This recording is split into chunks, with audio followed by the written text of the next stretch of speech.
അനുബന്ധ വീഡിയോകൾ ലഭിക്കുന്നതിനായി Kerala PSC exam portal subscribe ചെയ്യൂ. നോട്ടിഫിക്കേഷൻ കൃത്യമായി ലഭിക്കുവാൻ സബ്സ്ക്രൈബ് ബട്ടന്റെ സമീപത്തുള്ള ബെൽ ഐക്കൺ ക്ലിക്ക് ചെയ്യാൻ മറക്കരുത്. നമസ്കാരം. കേരള PSC എക്സാം പോർട്ടലിന്റെ പുതിയ അധ്യായത്തിലേക്ക് സ്വാഗതം.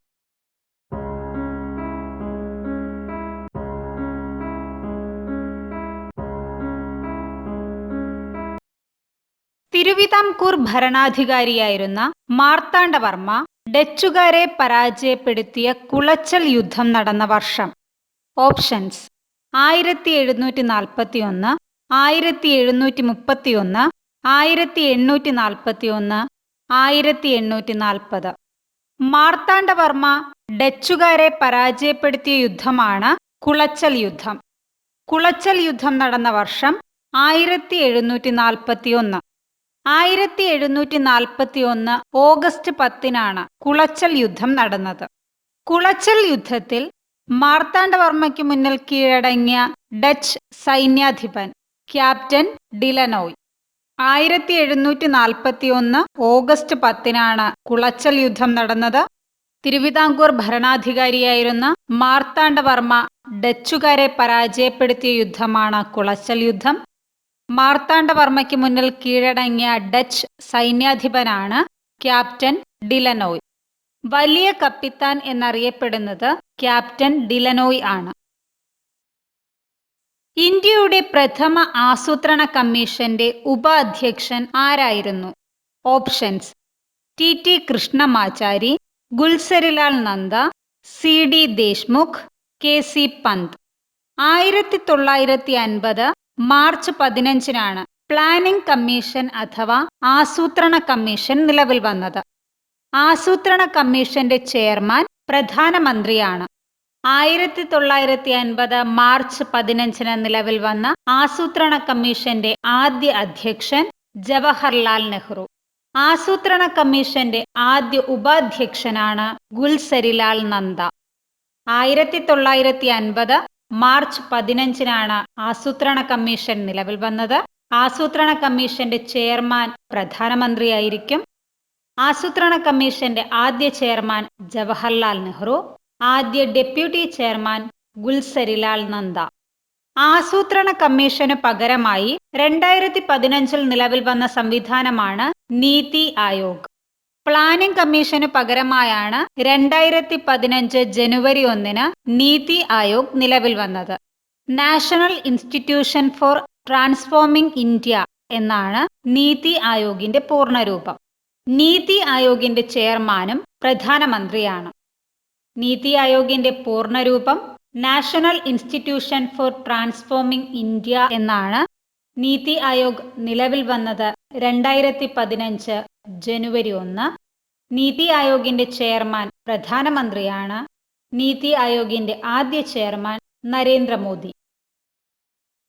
വൻ വ്യവസായങ്ങൾക്ക് ഊന്നൽ നൽകിയ ഇന്ത്യൻ പഞ്ചവത്സര പദ്ധതി. ഓപ്ഷൻസ്: 1-ാം പഞ്ചവത്സര പദ്ധതി, 5-ാം പഞ്ചവത്സര പദ്ധതി, 4-ാം പഞ്ചവത്സര പദ്ധതി, 2-ാം പഞ്ചവത്സര പദ്ധതി.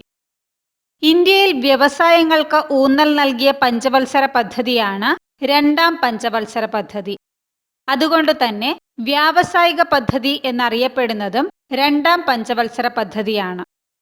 2-ാം പഞ്ചവത്സര പദ്ധതി വ്യാവസായിക പദ്ധതി എന്നും മഹാലനോബിസ് മോഡൽ എന്നും അറിയപ്പെടുന്നു.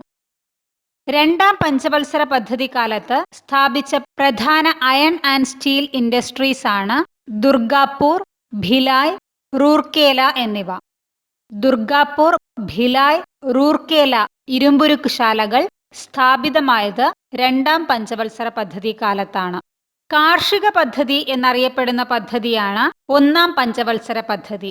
കൃഷി, ജലസേചനം, വൈദ്യുതീകരണം എന്നിവയ്ക്ക് ഊന്നൽ നൽകിയ പദ്ധതിയായിരുന്നു 1-ാം പഞ്ചവത്സര പദ്ധതി. ദാരിദ്ര്യ നിർമ്മാർജ്ജനത്തിന് ഊന്നൽ നൽകിയ പദ്ധതിയാണ് 5-ാം പഞ്ചവത്സര പദ്ധതി. 1-ാം പഞ്ചവത്സര പദ്ധതി കൃഷി, ജലസേചനം, വൈദ്യുതീകരണം എന്നിവയ്ക്കാണ് ഊന്നൽ നൽകിയത്. 1-ാം പഞ്ചവത്സര പദ്ധതി കാർഷിക പദ്ധതി എന്നറിയപ്പെടുന്നു. വ്യവസായ മേഖലയ്ക്ക് ഊന്നൽ നൽകിയ പദ്ധതിയായിരുന്നു 2-ാം പഞ്ചവത്സര പദ്ധതി. രണ്ടാം പഞ്ചവത്സര പദ്ധതിയാണ് വ്യാവസായിക പദ്ധതി എന്നും മഹലനോബിസ് മോഡൽ എന്നും അറിയപ്പെടുന്നത്. രണ്ടാം പഞ്ചവത്സര പദ്ധതി കാലത്താണ് ദുർഗാപൂർ, ഭിലായ്, റൂർക്കേല എന്നീ ഇരുമ്പുരുക്ക് നിർമ്മാണശാലകൾ സ്ഥാപിക്കപ്പെട്ടത്.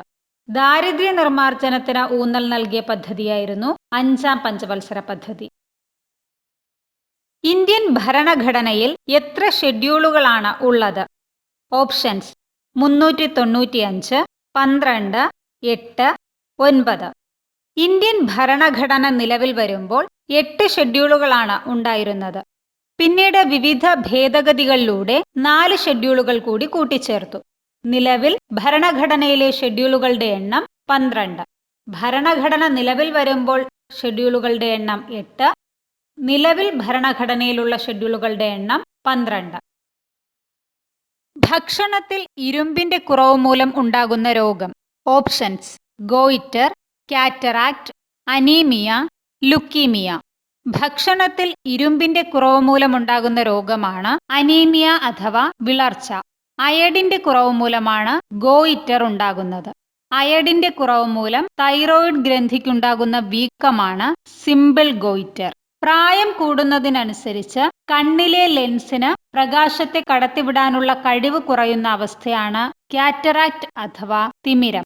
ശ്വേതരക്താണുക്കളുടെ എണ്ണം ക്രമാതീതമായി വർദ്ധിക്കുന്നതുകൊണ്ടാണ് ലുക്കീമിയ അഥവാ രക്താർബുദം ഉണ്ടാകുന്നത്.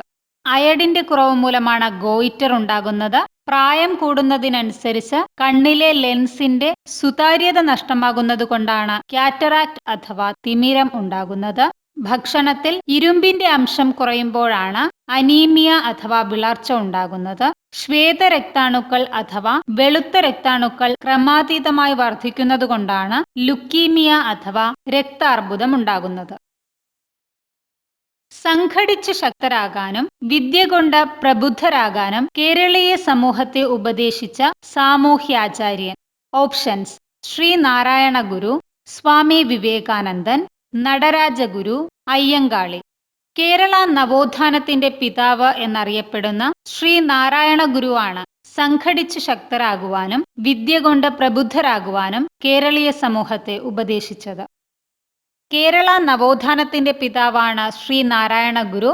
ഇന്ത്യൻ തപാൽ സ്റ്റാമ്പിലൂടെ ആദരിക്കപ്പെട്ട ആദ്യ മലയാളിയാണ് ശ്രീനാരായണ ഗുരു. 1967 ഓഗസ്റ്റ് 21 ശ്രീനാരായണ ഗുരുവിനോടുള്ള ആദരസൂചകമായി തപാൽ സ്റ്റാമ്പ് പുറത്തിറക്കിയത്. ഒരു വിദേശ രാജ്യത്തിന്റെ തപാൽ സ്റ്റാമ്പിൽ പ്രത്യക്ഷപ്പെട്ട ആദ്യ മലയാളിയും ശ്രീനാരായണ ഗുരുവാണ്. ശ്രീനാരായണ ഗുരു സന്ദർശിച്ച ഏക വിദേശ രാജ്യമാണ് ശ്രീലങ്ക. ശ്രീലങ്കൻ തപാൽ സ്റ്റാമ്പിലൂടെയാണ് ശ്രീനാരായണ ഗുരു ആദരിക്കപ്പെട്ടത്. ശ്രീനാരായണ ഗുരുവിനോടുള്ള ആദരസൂചകമായി ശ്രീലങ്ക തപാൽ സ്റ്റാമ്പ് പുറത്തിറക്കിയത് 2009 നാണയത്തിൽ പ്രത്യക്ഷപ്പെട്ട ആദ്യ മലയാളിയും ശ്രീനാരായണ ഗുരുവാണ്. ഹിരാക്കുഡ് നദീതട പദ്ധതിയുടെ പ്രയോജനം ലഭിക്കുന്ന സംസ്ഥാനം. ഓപ്ഷൻസ്: ബീഹാർ, പശ്ചിമ ബംഗാൾ, ഛത്തീസ്ഗഡ്, ഒഡീഷ. ലോകത്തിലെ ഏറ്റവും നീളം കൂടിയ അണക്കെട്ടാണ് ഹിരാക്കുഡ്. ഹിരാക്കുഡ് അണക്കെട്ട് സ്ഥിതി ചെയ്യുന്നത് മഹാനദിയിലാണ്. ഹിരാക്കുഡ് ഡാം സ്ഥിതി ചെയ്യുന്ന സംസ്ഥാനം ഒഡീഷ. അതുകൊണ്ട് തന്നെ ഹിരാക്കുഡ് നദീതട പദ്ധതിയുടെ പ്രയോജനം ലഭിക്കുന്ന സംസ്ഥാനം ഒഡീഷ. ഭൂമിശാസ്ത്രപരമായി ഇന്ത്യയിലെ ഏറ്റവും പഴക്കം ചെന്ന ഭൂപ്രദേശം. ഓപ്ഷൻസ്: ഹിമാലയ പർവ്വത മേഖല, ഗംഗാ സമതലം, ഉപദ്വീപീയ പീഠഭൂമി, ആൻഡമാൻ നിക്കോബാർ ദ്വീപുകൾ. ഭൂമിശാസ്ത്രപരമായി ഇന്ത്യയിലെ ഏറ്റവും പഴക്കം ചെന്ന ഭൂപ്രദേശമാണ് ഉപദ്വീപീയ പീഠഭൂമി അഥവാ പെനിൻസുലാർ പ്ലേറ്റ്യൂ. ഇന്ത്യയിലെ ഏറ്റവും വലിയ ഭൂവിഭാഗവും ഉപദ്വീപീയ പീഠഭൂമിയാണ്. മാൾവ പീഠഭൂമി, ഛോട്ടാ നാഗ്പൂർ പീഠഭൂമി, ഡക്കാൻ പീഠഭൂമി എന്നിവ ഉപദ്വീപീയ പീഠഭൂമിയുടെ ഭാഗമാണ്. ഇന്ത്യയുടെ ധാതു നിക്ഷേപ കലവറ എന്നാണ് ഛോട്ടാ നാഗ്പൂർ പീഠഭൂമി അറിയപ്പെടുന്നത്. ലോകത്തിലെ ഏറ്റവും വലിയ ലാവാ പീഠഭൂമിയാണ് ഡക്കാൻ. ഭൂമിശാസ്ത്രപരമായി ഇന്ത്യയിലെ ഏറ്റവും പഴക്കം ചെന്ന ഭൂപ്രദേശവും ഇന്ത്യയിലെ ഏറ്റവും വലിയ ഭൂപ്രദേശവും ഉപദ്വീപീയ പീഠഭൂമിയാണ്. മാൾവ പീഠഭൂമി ഛോട്ടാ നാഗ്പൂർ പീഠഭൂമി, ഡെക്കാൻ പീഠഭൂമി ഇവ ഉപദ്വീപീയ പീഠഭൂമിയുടെ ഭാഗമാണ്. ഇന്ത്യയുടെ ധാതു നിക്ഷേപ കലവറ എന്നറിയപ്പെടുന്നത് ഛോട്ടാ നാഗ്പൂർ പീഠഭൂമിയാണ്. ലോകത്തിലെ ഏറ്റവും വലിയ ലാവ പീഠഭൂമിയാണ് ഡെക്കാൻ പീഠഭൂമി. സമുദ്രനിരപ്പിൽ നിന്ന് താഴ്ന്നു കിടക്കുന്ന കേരളത്തിലെ ഭൂപ്രദേശം. ഓപ്ഷൻസ്: കൊട്ടാരക്കര, കുട്ടനാട്, കോഴിക്കോട്, വളപ്പട്ടണം. പമ്പയുടെ ദാനം എന്നറിയപ്പെടുന്ന കുട്ടനാടാണ് സമുദ്രനിരപ്പിൽ നിന്ന് താഴ്ന്നു കിടക്കുന്ന കേരളത്തിലെ ഭൂപ്രദേശം. കേരളത്തിന്റെ നെല്ലറ എന്നറിയപ്പെടുന്ന പ്രദേശവും കുട്ടനാടാണ്. കുട്ടനാട് കേരളത്തിന്റെ ഹോളണ്ട് എന്നും അറിയപ്പെടുന്നു. കുട്ടനാടിന്റെ കഥാകാരൻ എന്നറിയപ്പെടുന്നത് തകഴി ശിവശങ്കരപിള്ളയാണ്. കഥകളിയുടെ ആദ്യ രൂപമായ രാമനാട്ടം രൂപം കൊണ്ട സ്ഥലമാണ് കൊട്ടാരക്കര. കഥകളിയുടെ ആദ്യ രൂപമാണ് രാമനാട്ടം. രാമനാട്ടം രൂപം കൊണ്ട സ്ഥലം കൊട്ടാരക്കര. കേരളത്തിൽ ഏറ്റവും കൂടുതൽ മഴ ലഭിക്കുന്ന ജില്ലയാണ് കോഴിക്കോട്. കേരളത്തിൽ നാളികേര ഉൽപാദനത്തിൽ മുന്നിൽ നിൽക്കുന്ന ജില്ലയും കോഴിക്കോടാണ്. കേരളത്തിലെ ഏറ്റവും ചെറിയ ഗ്രാമപഞ്ചായത്താണ് കണ്ണൂർ ജില്ലയിലെ വളപ്പട്ടണം ഗ്രാമപഞ്ചായത്ത്. സമുദ്രനിരപ്പിൽ നിന്ന് താഴ്ന്നു കിടക്കുന്ന ഭൂപ്രദേശമാണ് കുട്ടനാട്. കേരളത്തിന്റെ ഹോളണ്ട്, കേരളത്തിന്റെ ഡച്ച്, പമ്പയുടെ ദാനം, കേരളത്തിന്റെ നെല്ലറ എന്നിങ്ങനെ അറിയപ്പെടുന്നത് കുട്ടനാടാണ്. കുട്ടനാടിന്റെ കഥാകാരനാണ് തകഴി. കേരളത്തിൽ ഏറ്റവും കൂടുതൽ മഴ ലഭിക്കുന്ന ജില്ലയും നാളികേര ഉൽപാദനത്തിൽ മുന്നിൽ നിൽക്കുന്ന ജില്ലയും കോഴിക്കോടാണ്. കേരളത്തിലെ ഏറ്റവും ചെറിയ ഗ്രാമപഞ്ചായത്താണ് വളപ്പട്ടണം. ക്ലാസുകളെക്കുറിച്ചുള്ള നിങ്ങളുടെ അഭിപ്രായങ്ങൾ തീർച്ചയായും കമന്റ് ചെയ്യുക. ക്ലാസുകൾ ഉപകാരപ്രദമാണെന്ന് തോന്നുന്നുവെങ്കിൽ ലൈക്ക് ചെയ്യാൻ മറക്കരുത്. നിങ്ങളുടെ സുഹൃത്തുക്കൾക്ക് ഷെയർ ചെയ്യാനും പരമാവധി ശ്രമിക്കുക.